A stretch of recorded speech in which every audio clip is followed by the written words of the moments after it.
Bonjour à tous, c'est Paul et bienvenue dans cette nouvelle vidéo. Aujourd'hui, on va voir l'importance d'exprimer ce qu'on a sur le cœur, d'exprimer ses sentiments, ses émotions et l'importance de se faire aider.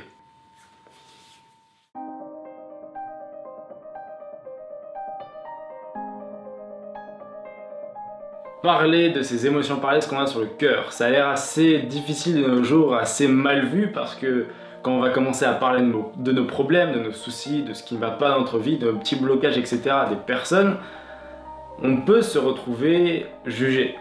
Et d'ailleurs, on peut se retrouver d'autant plus jugé si on commence à pleurer. Mais pleurer est un signe de faiblesse dans notre société, alors que ça ne le devrait pas. C'est juste nos émotions qui reviennent en surface. Et comment veux-tu tout simplement digérer mieux un souvenir si tu n'en parles pas?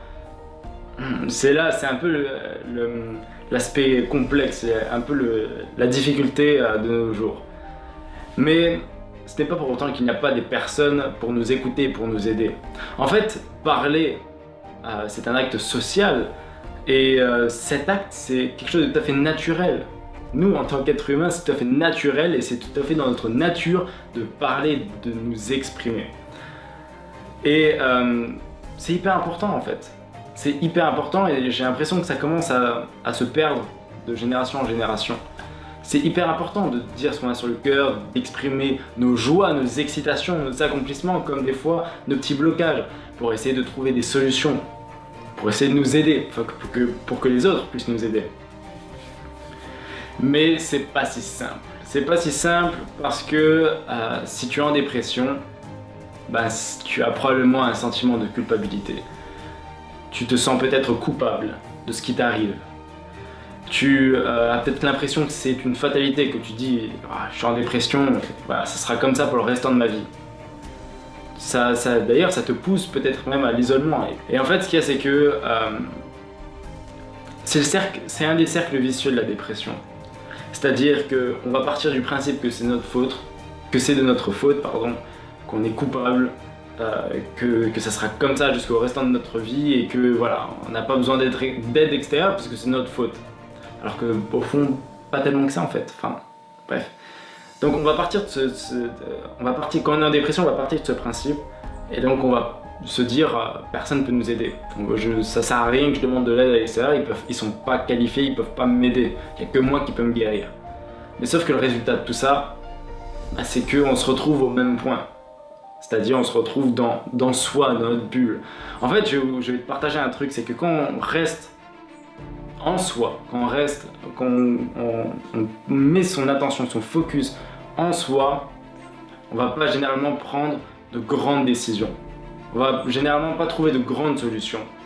Quand on va commencer à penser en dehors de soi, là on va commencer à trouver des solutions meilleures, des solutions plus productives, plus efficaces. Dans le cas de la dépression, bien sûr, ça s'applique à d'autres domaines. J'avais d'autres exemples en tête dans d'autres domaines, mais on va rester dans la dépression. Si on reste dans soi et qu'on se dit c'est coupable, je suis en dépression parce que c'est de ma faute, c'est moi le coupable, etc. et qu'on reste renfermé sur soi-même, on va avoir toujours cette dépression, on va toujours être habité par cette dépression. Alors que quand on commence à sortir de ce schéma, quand on commence à se dire ok, peut-être là il me faudrait de l'aide, peut-être j'accepte d'être aidé. Et accepter d'être aidé, mais c'est juste le premier pas, vraiment c'est juste le premier pas pour sortir de la dépression. C'est vraiment le premier pas pour guérir, pour se soigner. Donc quand on part de ce principe, on va pouvoir éventuellement ensuite se confier à des personnes de confiance. Mais ensuite il y a la question, qui est de confiance, qui est bienveillant et qui est malveillant.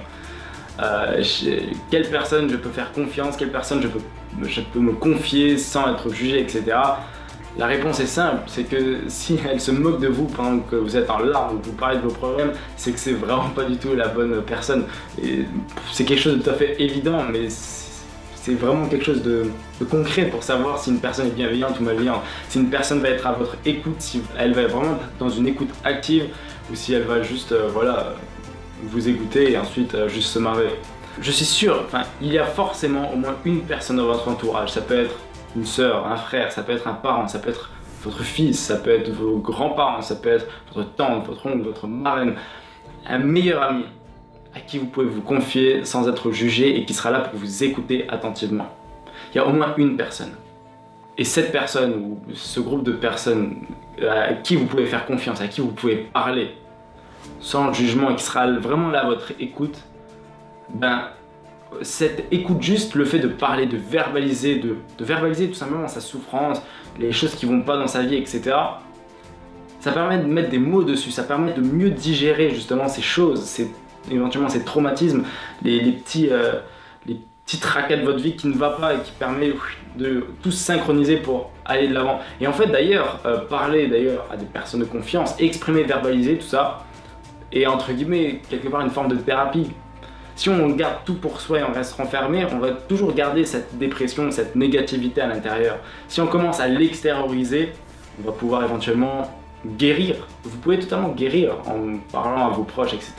Bien sûr, dans les cas des dépressions majeures assez légères, quand même des dépressions sévères, il est très peu probable que vous en sortez juste en verbalisant vos souffrances. Mais en tout cas, voilà, acceptez d'être aidé. Trouvez des personnes bienveillantes dans votre entourage, un ami, un oncle, une frère, une copine, un copain, bref. Et confiez-vous, exprimez, lâchez toutes les émotions qui vous passent à travers, sur le moment. Laissez exprimer tout votre désarroi, votre colère, votre culpabilité et acceptez vraiment de vous faire aider. Et un dernier point avant de finir cette vidéo, c'est soyez sincère et authentique.